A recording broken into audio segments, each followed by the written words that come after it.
নমস্কার, দেখছেন কলকাতা টিভি। আপনাদের সঙ্গে রয়েছি আমি ঋষিকেশ। শুরু করছি ঘোষাল নামা। আমাদের সঙ্গে রয়েছেন কলকাতা টিভির মুখ্য রাজনৈতিক বিশ্লেষক জয়ন্ত ঘোষাল।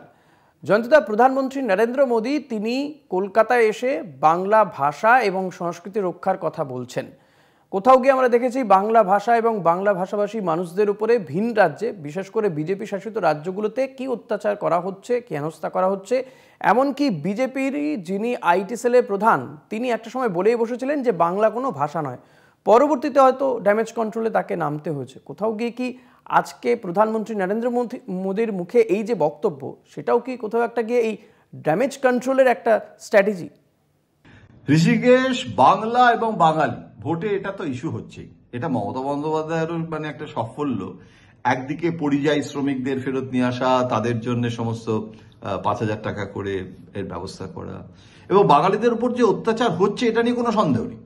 আমি নিজে বিমানবন্দরে আমার অভিজ্ঞতা হচ্ছে যে আমাকে কলকাতা যাচ্ছি, বাঙালি এত প্রশ্ন করছে, এতবার সুটকেস খোলালো, এবং আমি কলকাতাতেই যাচ্ছি না, কলকাতা থেকে ঢাকায় যাব বা অন্য কোনো প্ল্যান আছে, অদ্ভুত লাগছিল আর কি। তো সারাক্ষণ এই যে একটা বাংলাদেশির ভূত দেখা, এটা হয়তো বাংলাদেশের পট পরিবর্তনের একটা কারণ। বাংলাদেশের জিও স্ট্র্যাটেজিক পজিশন, চীন, পাকিস্তান, অনেক রকম ব্যাপার আছে, কিন্তু বাঙালি আর বাংলাদেশি যে এক নয়, তার মধ্যে অমিত মাল্যবর বিবৃতি নিয়ে বিতর্ক, এরকম একটা পরিস্থিতিতে নরেন্দ্র মোদী কিন্তু বাঙালি আইডেন্টিটিটাকে সম্মান দেওয়া, বারবার শ্যামাপ্রসাদ মুখার্জির কথা বলা, কেননা শ্যামাপ্রসাদ মুখার্জিকে নিয়ে বিতর্ক থাকতে পারে, কিন্তু শ্যামাপ্রসাদ মুখার্জি একটা রেসপেক্টেবল চরিত্র, এটা নিয়ে কোনো সন্দেহ নেই।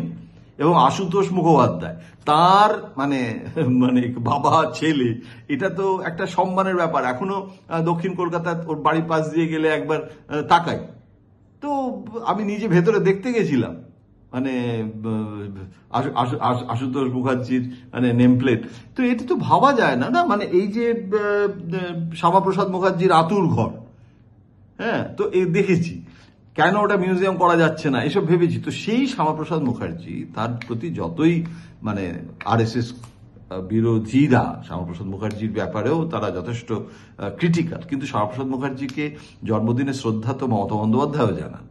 এখন সেই বাঙালি ফ্যাক্টরটাকে এই যে রিভাইভ করা, আবার আর একটা রেনেসা, আবার একটা নবজাগরণ, অর্থাৎ বিজেপি উন্নয়ন, বিজেপি বাঙালিকে বাঁচানো, বিজেপি অ্যান্টি বাঙালি নয়, এটা বলতে গিয়ে ধ্রুপদী, বাংলা একটা ধ্রুপদী ভাষা। তো এটা নিয়ে তৃণমূলের বক্তব্য হচ্ছে যে ধ্রুপদী ভাষা তো নরেন্দ্র মোদী তো 2014 সালে ক্ষমতায় এলেন, উনি তো আর বাংলাকে ধ্রুপদী ভাষাটা করে দিয়ে যাননি। বাংলা কেন, গোটা দেশে প্রথম উপন্যাস, হ্যাঁ, সেটা বঙ্কিমচন্দ্র লিখেছেন। দুর্গেশ নন্দিনীটা কিন্তু প্রথম শুধু বাংলা উপন্যাস নয়, প্রথম ভারতীয় উপন্যাস। সুতরাং এগুলো মাথায় রাখাটাও প্রয়োজন। জাতীয় সঙ্গীত, জাতীয় স্তোত্র, সেটাও বাঙালিদের তৈরি করা। এই যে বাংলার গৌরব, হ্যাঁ, বাংলার আশা, হ্যাঁ, এইটা বাঙালি এবং বাংলার যে সত্য হোক, ধন্য হোক, হ্যাঁ, ইত্যাদি ইত্যাদি, তো সেইটা নরেন্দ্র মোদীও এই সুযোগটা ছাড়ছেন না, নিউট্রালাইজ করার চেষ্টা করছেন। নরেন্দ্র মোদী কিন্তু অ্যাকশন নয়, এটা রিয়াকশন। নিউটনের সূত্র অনুযায়ী প্রত্যেক ক্রিয়ার একটা সমান এবং বিপরীত প্রতিক্রিয়া হয়েছে। তো এখন মমতা বন্দ্যোপাধ্যায় একটা অ্যাকশনের রিয়াকশন দিয়েছেন, সেই রিয়াকশনের আবার অ্যান্টিথিসিস দিচ্ছে, থিসিস অ্যান্টিথিসিস এইসব হচ্ছে। তো ভোটের সময় সেটা সিনথেসিস হয়ে কার পক্ষে যাবে, কে এটাকে ব্যবহার করবে, সেটা আমি আজকে এক্ষুনি বলতে পারছি না। এটা আপাতভাবে মনে হচ্ছে যে বিজেপি কিছু করে উঠতে পারবে না। তার কারণটা হচ্ছে তার সাংগঠনিক শক্তিটা নেই। নরেন্দ্র মোদী তো আর মুখ্যমন্ত্রী পদে লড়বেন না, তিনি তো এখানে অ্যাসেম্বলি সিটে এমএলএ হয়ে মমতার বিরুদ্ধে প্রার্থী হবেন, তিনি তো সেটা হবেন না। সুতরাং তিনি তো প্রধানমন্ত্রী থেকে মুখ্যমন্ত্রী হবেন না। সুতরাং এখানে রাজ্য নেতাদের উপর সেই ভরসাটা আছে মমতার বিকল্প হিসেবে। বরং বিজেপির শীর্ষ নেতা আমাকে একজন বলেছেন যে আমাদের একটা মমতা দরকার, opposition Mamata, opposition leader Mamata, যে সিপিএম কে সরাতে সক্ষম হয়েছিল। প্রণববাবু সুযোগ পেয়েছেন, প্রিয়রঞ্জন দাসবংশী সুযোগ পেয়েছেন, অশোক সেন সভাপতি হয়েছেন কংগ্রেসের, এটা থেকেও পারেননি। বরকত গণিকান্ত চৌধুরী তো বলেছিলেন বঙ্গোসাগরে ফেলে তো দিতে পারেননি, কাজটা তো করেছে মমতা বন্দ্যোপাধ্যায়। সুতরাং এই জায়গাটা আমাদের মনে রাখতে হবে। ঘোষাল নামা আজ এই পর্যন্তই। দেখতে থাকুন কলকাতা টিভি, সঙ্গে রাখুন কলকাতা টিভি অনলাইন, রাত দিন 7 দিন।